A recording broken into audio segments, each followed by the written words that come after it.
피와 전쟁의 사람 다윗. 말씀의 제목이 정말 낯설죠. 이 제목을 잡으면서 저도 참 많이 망설이게 되었습니다. 다윗이라는 인물을 제목의 전면으로 사용하면서 피의 사람, 전쟁의 사람 다윗이라고 제목을 짓는다는 것이 쉽지는 않았습니다.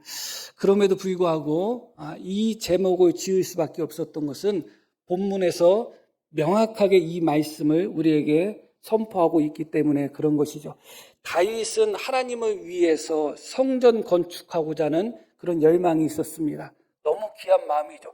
그 전까지는 하나님의 법궤가 장막 가운데 있었거든요. 그 누구도 하나님을 위해서 성전을 건축해야지 하는 마음을 가진 사람이 없었는데 다윗은 그 마음이 들은 거예요.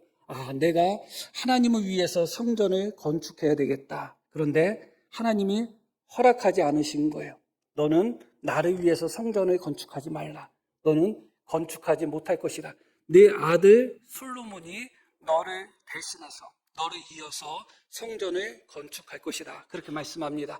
그래서 다윗은 자기가 할 수 있는 최선을 다합니다. 자신이 성전을 건축하지는 못하지만 성전에 필요한 많은 재료들이 있잖아요. 그것을 준비하는 데 있어서 힘을 다합니다. 그래서 오늘 읽으신 본문 앞부분에 어떤 말씀이 나오느냐면 다윗이 성전 건축에 필요한 많은 자재들을 힘이 많이 모았다고 말씀이 나옵니다. 그런 후에 그의 아들 솔로몬에게 부탁하는 장면이 이어지고 있습니다. 자, 한번 6절 말씀부터 한번 보겠습니다.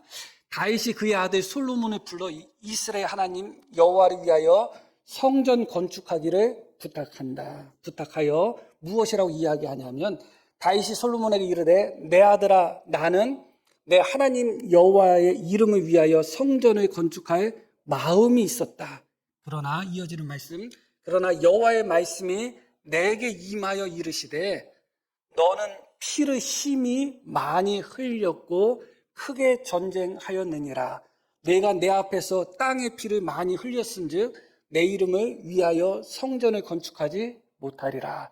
나는 하나님을 위하여 성전 건축할 마음이 있었는데 하나님이 허락하지 않으셨다. 그 이유가 무엇이냐면 너는 피를 심히 많이 흘렸기 때문에 그렇다.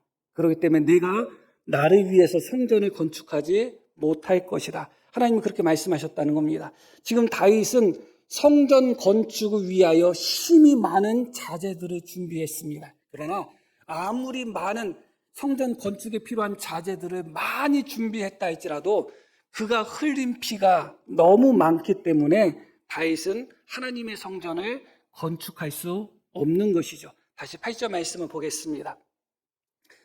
여호와의 말씀이 내게 임하여 이르시되 너는 피를 심히 많이 흘렸다. 느낌을 받으시면 됩니다. 그러고 크게 전쟁을 하였다. 피도 아주 많이 흘렸을 뿐만 아니라 전쟁도 너무 많이 했다. 이어지는 말씀 내가 내 앞에서 땅의 피를 많이 흘렸은즉 여기도 많이라고 나오는데 그 앞부분에 뭐라고 나오느냐면 내가 내 앞에서 여호와 하나님 앞에서 땅의 피를 많이 흘렸다. 이것은 상당히 부정적인 의미의 말씀이에요. 하나님 앞에서 피를 흘렸다. 이것은 다윗이 흘린 피들이 항상 정당한 피는 아니었다는 것을 보여주는 거예요. 정당한 피라 할지라도 하나님은 피를 많이 흘린 자의 손을 통해서 하나님의 성전을 건축하기를 원하지 않으셔요. 그럼에도 불구하고 다윗은 피를 심히 많이 흘리고 전쟁을 크게 한 사람인데 그 과정 속에서 여호와 앞에서 하나님이 보시는 앞에서 땅의 피를 많이 흘렸다는 것은 하나님이 원치 아니하시는 하나님이 기뻐하지 아니하시는 피를 많이 또 흘렸음을 보여주고 있습니다. 다윗은 많은 전쟁을 통해서 수많은 사람을 죽였는데 많은 전쟁이 하나님의 승낙 가운데 이루어진 전쟁입니다. 그러나 그렇지 않은 전쟁도 많이 했어요. 하나님이 허락하지 않은 전쟁도 많이 했다는 거예요. 그렇기 때문에 다윗은 너무너무 피를 많이 흘렸기 때문에 하나님의 이름을 위하여 성전을 건축하지 못할 것이다. 그러면 누가 건축을 해야 될까? 피의 사람, 전쟁의 사람이 하나님의 성전을 위하여, 하나님을 위하여 성전을 건축하지 못한다면 그 반대의 사람이 성전을 건축해야 되겠죠. 그가 바로 솔로몬인데, 이어지는 말씀 보겠습니다. 보라, 하나들이 내게서 나리니, 누구에게서 날 것이다? 내게서, 다윗, 피의 사람, 전쟁의 사람 다윗에게서 한 아들이 나올 것인데, 놀랍게도 그 아들은 그 아버지 다윗, 피의 사람, 전쟁의 사람과 같은 삶을 살지 않고 그는 온순한 사람이라 내가 그로 주변 모든 대적에게서 평온을 얻게 하리라. 그의 이름을 솔로몬이라 하리니, 이 솔로몬의 뜻이 바로 평화라는 뜻이거든요. 내가 그의 생전에 평안과 안일함을 이스라엘에게 줄 것임이라. 하나님은 너무 놀라운 약속을 하는 거예요. 피의 사람, 전쟁의 사람 다윗에게 아들을 주실 것인데, 놀랍게도 그 아들은 평화의 아들일 것이라는 겁니다. 온순한 자랄 것입니다. 안식의 사람이라는 것입니다. 그리고 그 평화의 아들을 통해서, 솔로몬을 통해서 하나님이 성전을 건축하겠다고 말씀하고 계십니다. 이 약속뿐만 아니라 하나님은 더불어 또 어떤 약속을 하셨냐면, 다윗이 하나님을 위하여 성전을 건축하고자 했던 마음, 그 마음은 하나님이 보시기에도 너무 기쁜 거예요. 다윗은 피를 많이 흘려서 성전을 건축할 자격은 없지만 그 마음은 하나님이 보시기에 너무 기쁘고 받으실 만한 말씀이죠. 그래서 하나님이 솔로몬을 통해서 성전을 건축할 것을 약속하여 주셨을 뿐만 아니라, 그런 다윗, 하나님을 위하여 성전을 건축하고자 하는 정말 귀한 마음을 품었던 다윗에게 한 가지 약속해 주시는 것이 있습니다. 그것이 바로 사무엘하 7장입니다. 한번 보겠습니다. 전에 내가 사사에게 명령하여 내 백성 이스라엘을 다스리던 때와 같지 아니하게 하고 너를 모든 원수에게서 벗어나 편히 쉬게 하리라. 여호와가 또 내게 이르노니, 여기 내게는 다윗이에요. 여호와가 너를 위하여 집을 지어주겠다. 다윗은 지금 하나님을 위하여 하나님의 집을 건축하고자 하는 마음이 있어요. 하나님은 뭐라고 말씀하냐면, 내 집을 짓지 마. 너는 나의 집을 지을 수 없어. 그러나 나의 집을 짓고자 하는 너에게 내가 너의 집을 지어주겠다. 하나님 그런 약속을 하신 것이죠. 이것은 하나님의 놀라운 약속이고 복입니다. 그러나 하나님의 놀라운 약속이고 복 이전에 한 가지 의미가 담겨 있어요. 그것은 무엇이냐? 다윗은 피의 사람이기 때문에 하나님의 성전을 건축할 수 없어요. 피 묻은 손으로 하나님의 성전을 건축하면 하나님의 성전에 피가 묻을 수밖에 없잖아요. 전쟁의 사람, 싸움의 사람이기 때문에 하나님의 성전을 건축할 수 없어요. 전쟁의 사람, 싸움의 사람이 하나님의 성전을 건축하면 전쟁과 싸움밖에 더 있겠어요. 그렇기 때문에 다윗은 피의 사람, 전쟁의 사람이기 때문에 하나님의 성전을 건축할 수 없다는 거예요. 그러면 그 피 묻은 손으로 피의 사람과 전쟁의 사람이 자기 집을 지으면 어떻게 될까요? 역시 자기 집을 지을 때도 피가 묻을 수밖에 없는 거죠. 다시 말씀드리면, 피의 사람이기 때문에 하나님의 성전을 건축할 수 없는 다윗은 역시 그의 손으로 자기 집을 세워가면 자기 집도 피가 묻을 수밖에 없는 거예요. 그렇기 때문에 하나님은 약속을 주시는 동시에 이 약속 속에 의미가 담겨 있는 거예요. 너는 피의 사람이기 때문에 내 집을 지을 수 없어. 마찬가지로 내 집을 지을 수 없는 너는 피의 사람이기 때문에 너의 집을 내가 짓다 보면 너의 집도 피가 묻을 수밖에 없어. 그러니 너의 집을 내가 짓겠다. 하나님은 그렇게 말씀하신 거예요. 그 약속의 첫 번째가 바로 솔로몬이에요. 다윗은 피의 사람이고 전쟁의 사람인데, 놀랍게도 다윗의 아들 솔로몬은 평화의 사람이고 안식의 사람이고 온유한 사람인 것이에요. 왜 그런가? 하나님이 그렇게 하시겠다는 거예요. 이 말씀은 너무너무 귀한 의미가 담겨 있습니다. 우리가 흔히 생각할 때 다윗은 피의 사람이기 때문에 하나님의 성전을 건축할 수 없다, 거기까지만 생각하는 경향이 있어요.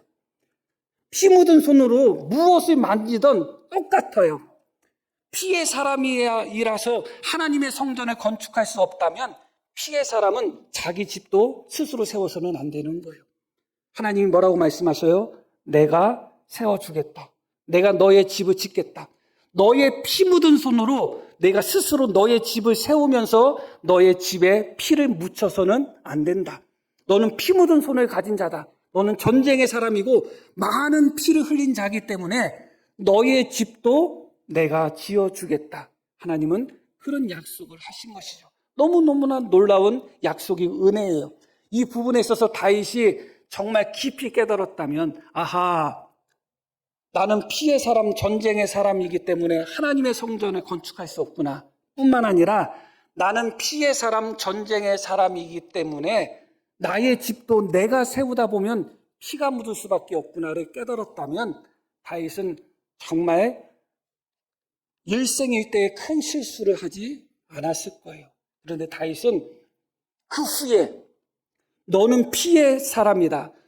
너무 많은 피를 흘렸다. 내 앞에서 너무 많은 피를 흘렸다고 그렇게 하나님 앞에 말을 들었던 다윗이 지금까지 흘렸던 피와 비교할 수 없는 정말 흘려서는 안 되는 피를 흘리게 됩니다. 그 피가 누구의 피죠? 우리아의 피입니다. 가장 의로웠던 자신의 신하, 여호와를 위하여 전쟁하고 있었던 이스라엘 민족을 위하여 그 전쟁터에서 생명을 걸고 싸웠던 우리아의 아내를 범하게 됩니다. 그것을 어떻게든지 덮으려고 하다가 결국 실패하니까 다윗이 선택한 것이 무엇이죠? 우리아를 죽이는 선택을 했어요. 안 그래도 피의 사람이기 때문에 그 피는 대부분 하나님이 허락하신 전쟁에서 흘렸던 피고 악한 자들을 상대로 흘렸던 피예요. 그럼에도 불구하고 하나님은 피를 많이 흘려서 안 된다고 말씀하셨는데 이 다윗이 너무너무 어리석게도 진짜 흘려서는 안 되는 경건한 자의 피를 흘리고 말았습니다. 그래서 그 결과 어떻게 됐는가? 사무엘하 12장 말씀 이렇게 나옵니다. 이것은 나단 선지자가 다윗에게 우리아를 죽인 다윗에게 찾아가서 하나님의 말씀을 전하는 말씀이에요.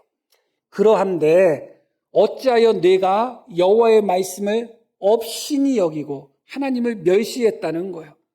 내가 어찌하여 하나님의 말씀을 멸시하고 업신이 여기고 나 보기에 악을 행하였느냐. 아까 말씀에는 여호와 보는 앞에서 피를 많이 흘렸다. 그러죠. 여기서는 내가 보기에 악을 행하였느냐. 그래서 결과적으로 어떻게 됐느냐.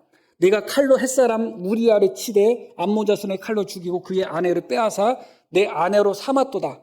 이제 내가 나를 업신 여기고 햇사람 우리아의 아내를 빼앗아 내 아내로 삼았은즉, 같이 읽을게요. 칼이 내 집에서 영원토록 떠나지 아니하리라. 하나님은 다윗을 너무너무 사랑하셨어요. 그래서 하나님의 성전도 피 묻은 손으로 지으면 안 되고 다윗의 가문, 다윗의 집안도 피 묻은 손으로 일으켜 세우면 안 되기 때문에 너의 집도 내가 지어주겠다. 하나님 그렇게 말씀하셨거든요.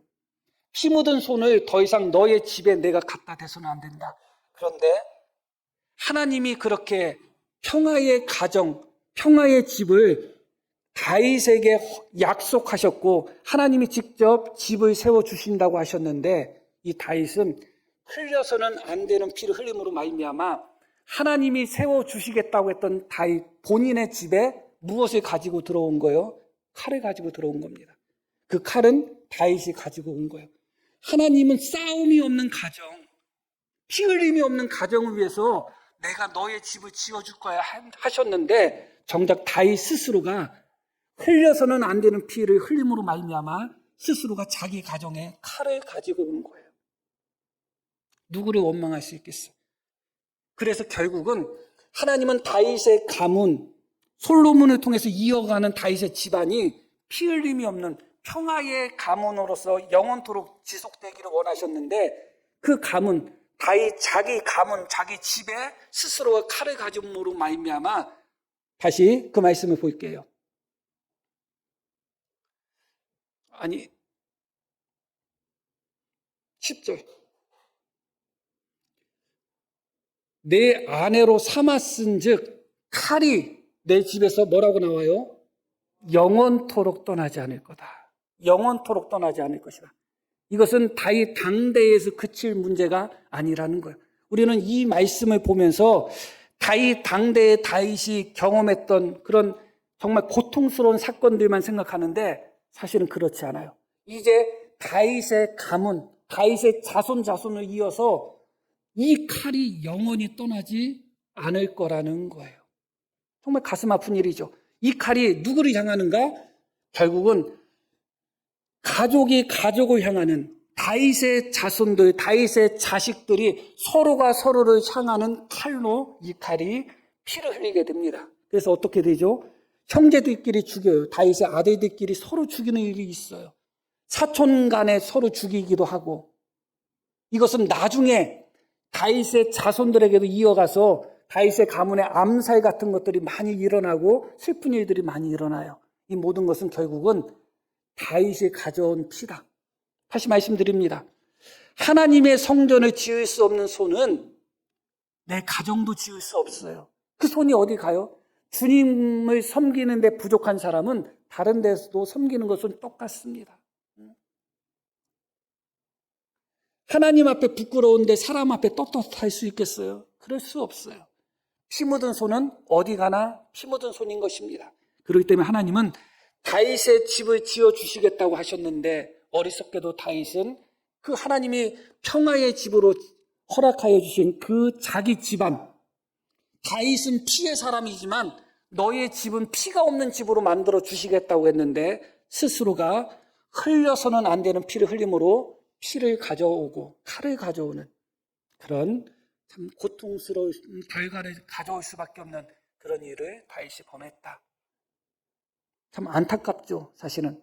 역시 하나님의 마음에 합한 사람이고 믿음의 사람이고 의인이었지만 그러나 다윗은 피의 사람이었구나 하는 것을 다시 한번 생각하게 됩니다.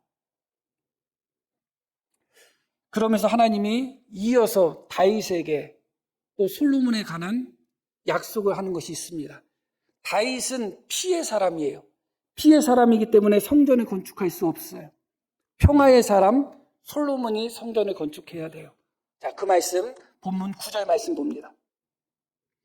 보라, 한 아들이 내게서 나리니 너는 피의 사람 전쟁의 사람이지만 너에게서 한 아들이 날 것이다.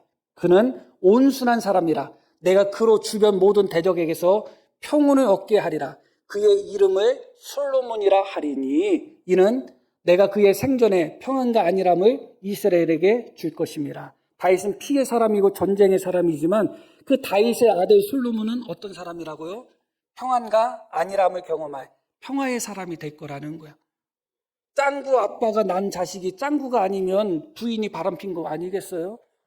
짱구 아빠 짱구, 짱구 아들 짱구예요. 닮을 수밖에 없는 거예요. 피의 사람, 전쟁의 사람이 자식을 낳으면 그 자식도 피의 사람, 전쟁의 사람이 될 수밖에 없어요. 그런데 하나님은 그의 아들 솔로몬은 평화의 사람으로 만들어 주시겠다는 거예요. 그러기 위해서 하나님은 10절에서 이렇게 말씀하신 거예요. 그가 내 이름을 위하여 성전을 건축할 것이다. 피의 사람 솔로몬이 아니라 평화의 사람 솔로몬이 내 이름을 위하여 성전을 건축할지라. 그러면서 뭐라고 말씀하셔요? 같이 읽을게요. 그는 내 아들이 되고 나는 그의 아버지가 되어. 놀라운 약속을 주시는 거예요.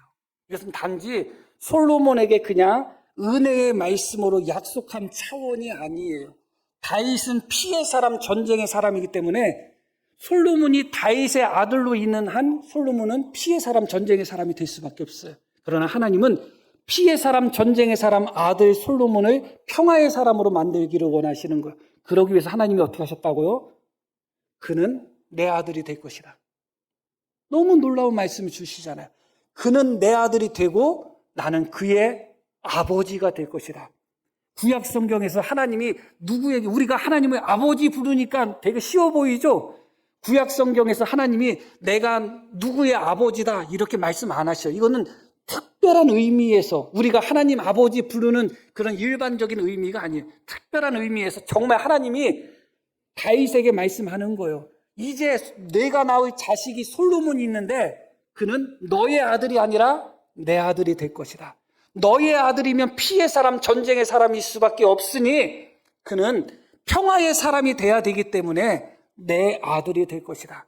나는 그의 아버지가 될 것이라는 너무 놀라운 약속을 주고 계시는 거죠. 이제 솔로몬은 다윗이 낳았지만, 물론 다윗의 부인이 낳았지만, 그러나 다윗의 아들이 아니에요. 하나님의 아들이에요.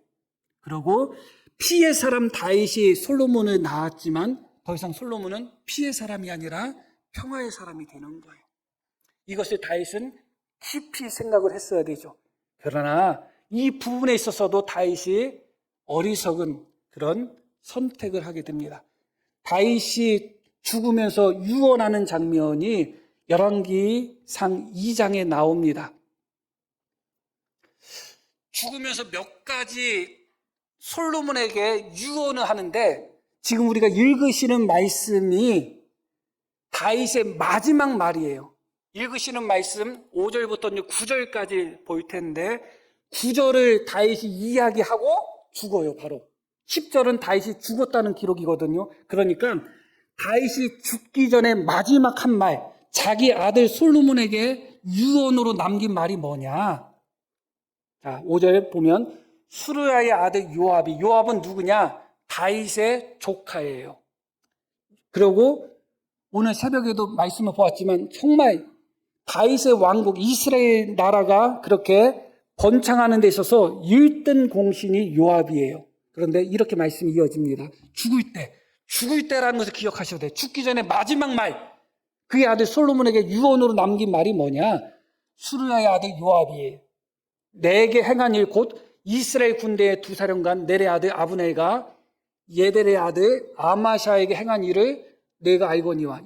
그 말씀 다시 봐요. 아브넬이 누구냐? 계속해서 사울 편에 서서 다윗과 싸웠던 사람이에요. 마지막에 이제 사울의 집을 배반하고 다윗 편에 잠깐 섰던 사람이에요. 요압은 누구예요?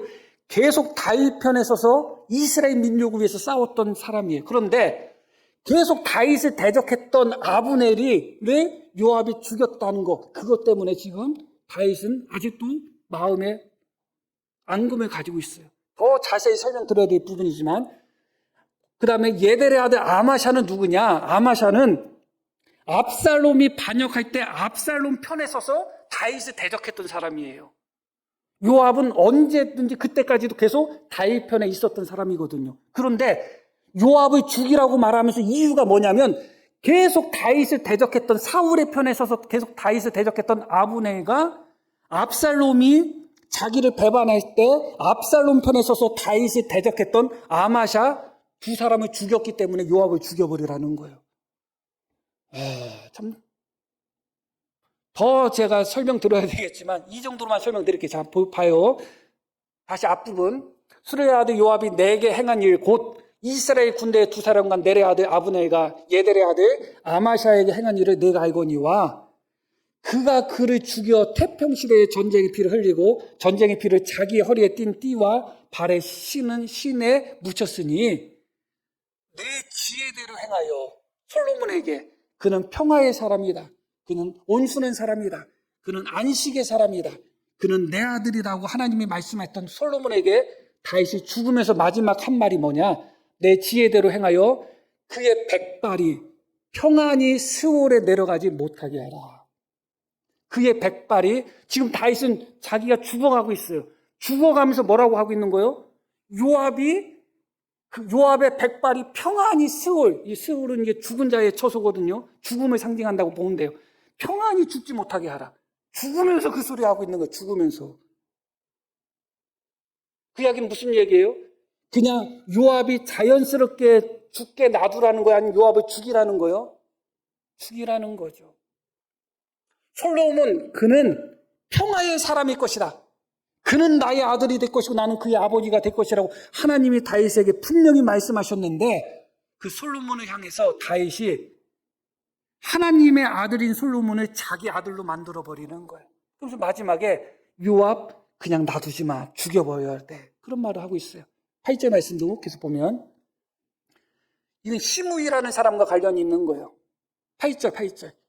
시므이는 처음에 다윗이 도망갈 때, 압살롬에 의해서 도망갈 때 막 저주했던 사람이거든요. 그러다가 다윗이 돌아올 때 내가 잘못했다고 막 용서 빌었던 사람이에요. 그러니까 다윗이 알았어, 내가 너 안 죽일게, 용서할게 그랬거든요. 그래놓고 뭐라고 이야기하느냐? 바울인 베냐민 사람 게라의 아들 시므이가 너와 함께 있나니, 너와 함께 있다는 것은 시므이가 지금 솔로몬 편에 서 있는 거예요. 왜냐하면 이 앞에 아도니아라는 형이 있는데, 형이 솔로몬을 찍어 누르고 자기가 왕 노릇하려고 했거든요. 그런데 그 반역에 시므이라는 사람은 동참하지 않았어요. 솔로몬 편에 서 있던 사람이에요, 지금은. 그렇기 때문에 너와 함께 있다는 거예요. 그는 내가 마하나임으로 갈 때에 악독한 말로 나를 저주하였느니라. 악독한 말로 다윗을 저주한 건 맞아요. 그러나 돌아올 때 다윗에게 용서를 빌었고, 다윗은 어떻게 했다고요? 용서해 주겠다, 내가 너를 죽이지 않겠다 했거든요. 그런데 지금 죽는 순간에 뭐라고 이야기하느냐? 그러나 계속 봐요. 그가 요단에 내려와서 나를 영접함으로 내가 여호와를 두고 맹세하여 이르기를 내가 칼로 죽이지 아니하리라 하였노라. 그럼 어떻게 돼요? 하나님의 이름을 두고 맹세하고 내가 너를 죽이지 않겠다고 했으면 거기서 끝나야 되는 거잖아요. 그런데 이어지는 말씀, 이 9절이 다윗의 마지막 말이에요. 말씀드렸듯이 10절에서는 다윗이 죽었다는 기록이 나와요. 마지막 말이 뭐냐? 자기가 여호와의 이름으로 맹세해서 너를 죽이지 않겠다고 했던 그 시므이를 두고서 솔로몬에게 뭐라고 이야기하냐? 그러나 그를 무죄한 자로 여기지 말지어다. 너는 지혜 있는 사람이므로 그에게 행할 일을 알지니 그의 백발이 피 가운데 스올에 내려가게 하라. 야, 이게 다윗의 마지막이에요. 마지막 말이 뭐라고요? 그의 백발이 피 가운데 스올에 내려가게 하라. 자기가 죽으면서 했던 마지막 말이, 내가 여호와의 이름으로 맹세해서 시므이를 죽이지 않겠다고 내가 하나님의 이름으로 맹세했지만, 그러나 너는 그의 백발이 피 가운데 스올에 내려가게 해야 된다. 평안히 그를 살다가 죽게 해서는 안 되고 그를 죽여버려야 된다 하고서 마지막 말을 하고서 다윗은 숨을 거뒀어요. 피해 사람, 끝까지 다윗은 피해 사람의 모습을 보여주고 있어요. 안타깝죠, 사실은. 여기서 이제 결론적인 부분으로 솔로몬의 선택이 나오는 겁니다. 솔로몬은 하나님의 아들로서 평화의 사람으로 살아갈 것인지, 아니면 피해 사람, 전쟁의 사람 다윗의 아들로 그도 피해 사람으로 살아갈 것인지, 솔로몬의 선택이 있는 것입니다. 아버지 다윗에게는 안 좋은 영향을 받은 것은 분명합니다. 그렇기 때문에 하나님은 다윗에게, 솔로몬 그는 내 아들이 될 거야. 그리고 다윗 너의 집도 내가 건축하여 줄 거야. 그렇게 말씀한 거예요. 너는 피해 사람이니까 너의 집 내가 세울 생각하지 마. 너는 피해 사람이니까 네 아들 솔로몬 네가 키울 생각하지 마.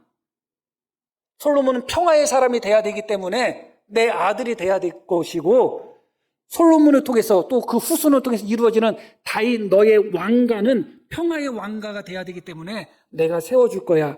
그렇게 말씀하셨음에도 불구하고 마지막 죽는 순간 다윗은 솔로몬을 자신의 아들로 만들어버리는 거예요. 그러나 말씀드렸듯이 선택은 솔로몬에게 달려있는 것입니다. 과연 솔로몬이 어떤 선택을 했는가?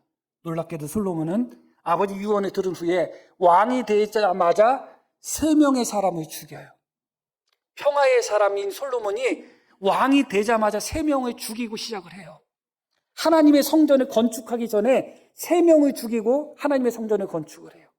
하나님은 피해 사람 다윗이 하나님의 성전을 건축하는 것을 허락하지 않고 평화의 사람 솔로몬이 하나님의 성전을 건축하기를 원하셨는데, 그 솔로몬이 하나님의 성전을 건축하기 전에 3명의 피를 흘립니다. 첫 번째 사람이 누구냐? 아도니아예요. 아도니아가 누구냐? 솔로몬의 형이에요. 두 번째 사람이 누구냐? 요압이에요. 요압은 누구냐? 솔로몬과 사촌지간이에요. 그리고 세 번째 사람이 시므이라는 사람, 이 3명을 죽이게 됩니다. 이 3명을 죽이면서 솔로몬이 보였던 반응, 우리가 말씀 몇 절을 읽으면서 그 말씀을 마무리 지을게요. 자, 2장 24절 요 열왕기상. 자, 보면 이것은 아도니아 자기 형을 죽일 때 솔로몬이 했던 말이에요. 잘 보셔요. 그러므로 이제 나를 세워 내 아버지 다윗의 왕위에 오르게 하시고, 하나님이 그렇게 하셨다는 거예요. 허락하신 말씀대로 나를 위하여 하나님이 어떻게 하셨다? 집을 세우신 여호와께서 살아계심을 두고 맹세하노니. 솔로몬이 뭐라고 해요? 나를 위하여 집을 세우신 여호와. 근데 하나님이 세우고자 했던 집은 어떤 집이에요? 피 흘림의 집이 아니라 평화의 집이죠. 그런데 이 솔로몬이 나를 위하여 집을 세우신 여호와께서 살아계심을 두고 맹세한다고 하면서 아도니아는 오늘 죽임을 당하리라. 하나님이 피 흘림을 통해서 다윗의 집을 세우고 피 흘림을 통해서 솔로몬의 집을 세운다고 안 하셨어요. 그런데도 솔로몬은 자기 형을 죽이면서 뭐라고 이야기해요? 여호와 이름으로 맹세하면서 여호와께서 나의 집을 세워주신다고 하셨던 그 여호와의 살아계심으로 맹세하노니 아도나이가 죽을 거라는 거예요. 이런 이율배반적인 태도가 어디 있어요? 마치 아도니아를 죽이는 것이, 자기 형을 죽이는 것이 하나님이 약속하신 것처럼, 피 흘리는 것이 하나님이 허락하신 것처럼, 하나님은 솔로몬을 통해서 피 흘림이 없는 평화의 집을 만들기를 원하셨던 건데, 솔로몬은 하나님의 참 뜻도 깨닫지 않고 오히려 피 흘림으로 자기 집을 세우려고 하는 거예요.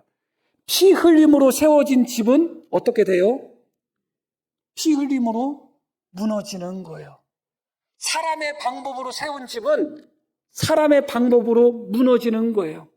그러나 평화로 세워진 집은 무너지지 않습니다. 하나님이 세운 집은 무너지지 않습니다. 가정이든 교회든 사회든 어디든 피 흘림으로 세워진 것은 반드시 피 흘림으로 무너지게 되어 있고, 사람의 방법으로, 사람의 잔머리로, 사람의 지혜로 세워진 가정, 교회 반드시 무너집니다. 그런데 지금 하나님이 솔로몬을 위하여 집을 세우시겠다, 평화의 집을 세우시겠다고 했는데 솔로몬은 그 하나님의 이름으로 맹세하면서 아도니아는 오늘 죽임을 당하리라 이야기하고 있습니다. 이어지는 말씀 계속 볼게요. 여호야다의 아들 분하야를 보내매 그가 아도니아를 어떻게 했다? 쳐서 죽였다. 그래서 첫 번째로 솔로몬이 죽인 사람이 누구냐? 자기 형이에요. 그리고 두 번째로 죽인 사람은 누구냐면 요압이에요. 사촌이죠. 그리고 이스라엘 민족을 위해서 큰 공을 세운 사람인데 요압을 죽이면서 했던 말은 어떤 말이냐? 33절이에요. 뭐라고 이야기했냐? 그들의 피는 영원히 요압의 머리와 그의 자손의 머리로 돌아가 있지로다. 요압을 죽이면서 하는 말이에요. 그러면서 다윗과 그의 자손과 그의 집과 그의 왕위에는 여호와께로 말미암아 평강이 영원히 있으리라. 자기 생각이지, 지 생각이지. 지금 요압을 죽이면서 솔로몬이 하는 말이 뭐예요? 다윗과 그의 자손과 그의 집과 그의 왕위에는 여호와께로 말미암아 평강이 영원히 있을 것이라. 여호와로 말미암아 평강이 영원히 있을 것 같으면 솔로몬이 어떤 사람이 돼야 돼요? 평화의 사람이 돼야 되는데 요압을 죽이면서, 요압은 죽어도 싼 놈이고 다윗과 그의 자손의 집은 하나님 앞에 평강을 영원히 누릴 것이다. 그러나 평강을 누렸나요? 솔로몬 당대 때부터, 솔로몬 통치 수반으로 들어서면서부터 평강과 평화가 없어졌어요.